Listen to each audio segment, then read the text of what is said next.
Kembali bersama Menteri SDM Sudirman Said dalam DBS To The Point. Pak Dirman, baru-baru ini Anda mendapat penghargaan dari KPK. Dan kita termasuk yang berpikir kok tiba-tiba menyerahkan gratifikasi itu dan mereka mengatakan nilainya 4 miliar. Sebetulnya bagaimana cerita tentang gratifikasi ini? Pertama, sejak awal tahun ini memang Inspektorat Jenderal Kementerian set satu sistem pengendalian gratifikasi. Jadi ada channelnya, kalau orang dapat gratifikasi itu lapornya ke Irjen, Irjen melaporkannya pada KPK. Dan baru pertama dong, baru tahun ini kan berarti? Baru tahun ini. Jadi ketika saya masuk, karena kan sebetulnya tiap kementerian diminta melakukan itu, jadi kita lakukan itu. Kemudian kerjasama dengan KPK ada sisi monitoring segala. Nah, kebetulan saja saya sejak awal tuh selalu membiasakan sebulan sekali, 2 bulan sekali itu kalau ada barang-barang yang berharga. Jadi barang dan uang? Uang saya tidak pernah terima. Selalu saya serahkan pada Irjen, kemudian Irjen yang dan kadang-kadang saya tidak lihat isinya apa. Tapi kira-kira kalau ini rasanya harganya di atas 1 juta, 2 juta barangkali kasih aja. Dan itu sering sekali dilaporkan. Jadi karena itu penghargaannya sebetulnya bukan untuk saya, untuk institusi. Ini untuk institusi. Jadi institusi dianggap melakukan pengendalian terbaik dengan jumlah yang paling tinggi yang pernah dilaporkan. Nah, kebetulan dalam laporan itu ada salah satu item yang datang dari saya, itu dari menteri, yang termasuk yang saya tidak tahu isinya karena saya dapat pulang dari kunjungan entah kemana lupa, kemudian saya taruh di pantry itu, kemudian saya minta staff atau driver tolong dikirimkan kepada Pak Irjen gitu. Dan ternyata kata KPK belakangan saya mesti tanda tangan. Isinya begitu mahal dan apa namanya barang-barang yang sangat mewah gitu. Kenapa ini ditanyakan? Karena ini kelihatan seperti jadi baru gitu untuk kita semua di nonton lu tiba-tiba begini, karena apalagi itu dunia pertambangan yang selama ini dibilang ada mafia di situ. Orang masih tidak lupa bukan mafia migas, dan itu ada orangnya di tempat Pak Dirman kan. Sebetulnya kalau kita dengar dari kawan-kawan, ini kan setelah jalan setahun lebih atau dalam pertengahan tahun pun beberapa kolega saya di SDM kan mulai cerita satu persatu bagaimana praktek-praktek di masa lalu gitu ya. Izin itu ada harganya, apa namanya. Jadi gratifikasi itu bagian dari culture, dari budaya. Bagian dari culture ya. Dan namanya budaya kan yang men-set harus pemimpin paling tinggi. Jadi ya sudah, kita coba cari solusi dengan cara setup sistem. Kemudian ya kita mulailah gitu. Itu apa namanya, ini Anda memperlihatkan seeing is believing. Jadi seperti kalau kita mau bersih, pemimpinnya harus melakukan itu, bukan? Ya mungkin begitulah ya. Karena kan kita nggak mungkin ngajak sesuatu yang kita sendiri nggak mengerjakan. Jadi ayo jalan ya, kita jalan duluan lah gitu, seperti itu. Anda, ini ada 2 berita bagus. Jadi menjelang akhir tahun ini BBM turun. Lalu kemudian menjelang akhir tahun, kalau tidak salah Presiden juga sudah menandatangani soal proyek pengadaan listrik yang 35.000 megawatt dan itu kira-kira 17.000 megawattnya. Kita coba dengar dulu, Anda tadi ada bicara soal penurunan harga BBM ini.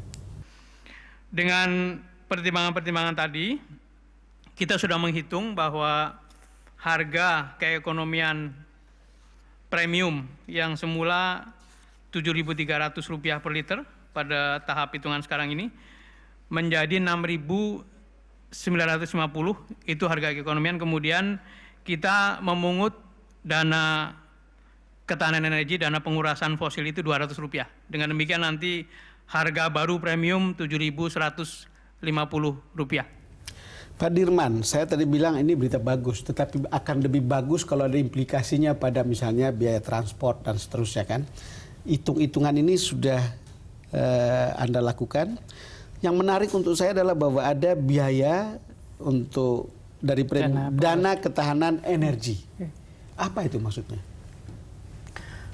Jadi sebetulnya Undang-Undang 30 tahun 2007 sudah mengamanatkan pemerintah harus mulai membangun yang disebut sebagai premi pengurasan energi fosil. Ya, premi pengurasan energi fosil. Betul.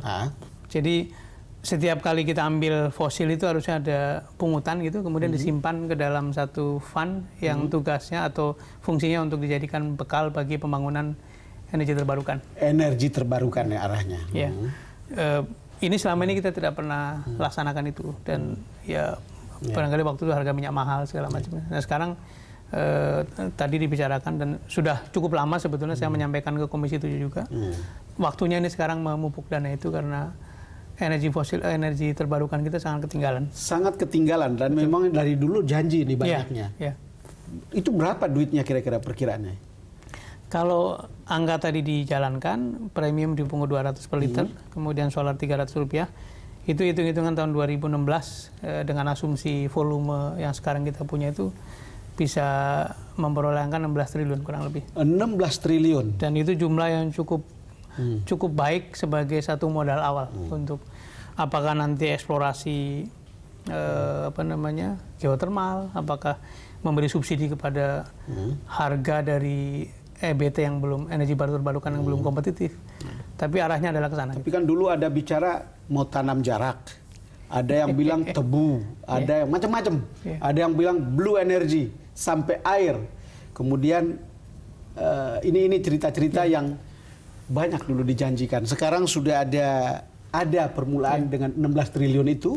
Kira-kira target itu untuk bisa mencapai kita punya ada diversifikasi energi termasuk energi terbarukan gimana Pak? Masih jauh sekali. 16 triliun itu belum ada apa-apanya. 16 triliun belum ada apa-apanya. Karena sebenarnya kan gini, menuju 2025 itu porsi energi terbarukan kita harus 23%. Sekarang baru 6%. Baru 6% menjadi 23%. Jadi perlu 18%. Jadi kalau kita bicara investasi, maka kita memerlukan investasi minimal 2.000-an triliun menuju ke sana. 2.000-an triliun, besar sekali. Mengapa begitu besar? Karena memang ini masih pada teknologi, dan teknologi apa boleh buat, karena skalanya belum terlalu besar maka menjadi mahal. Dan kalau tadi bicara orang pada, saya merasakan skeptis itu ada besar sekali, dan karena itu kembali mari kita buktikan dengan waktu. Tapi sebagai fondasi, policy kita sudah mengarah ke sana, kebijakan energi mengatakan angka itu, kemudian listrik kita yang 35.000 itu 20% diantaranya harus berasal dari energi baru terbarukan. Nah tinggal komitmen ujungnya kan pemerintah naruh uang apa enggak gitu. Ini adalah satu wujud dari komitmen Saya kira Anda mulai membuka sebuah kenyataan bahwa kita tidak lagi bisa bilang kita kaya kan. Betul. Dari energi fosil itu. Ya. Jadi kita sudah harus tahu bahwa kita justru menuju krisis. Ya. Saya sama sekali tidak menolak kalau disebut kita dalam keadaan krisis, karena memang nyatanya listrik kita 24 sistem kelistrikan itu tidak sampai separuh yang normal. Separuh lebih itu marginnya tipis sekali, artinya gampang mati atau negatif, sering biarpet, dan saya kemana-mana Presiden selalu mengatakan setiap berkunjung ke daerah pasti keluhannya adalah listrik. Kemudian tadi fosil kita makin menurun, minyak kita kalau tidak kita temukan cadangan baru 12 tahun habis. Gas kita mungkin 30-an tahun ya, batu bara 60 tahun.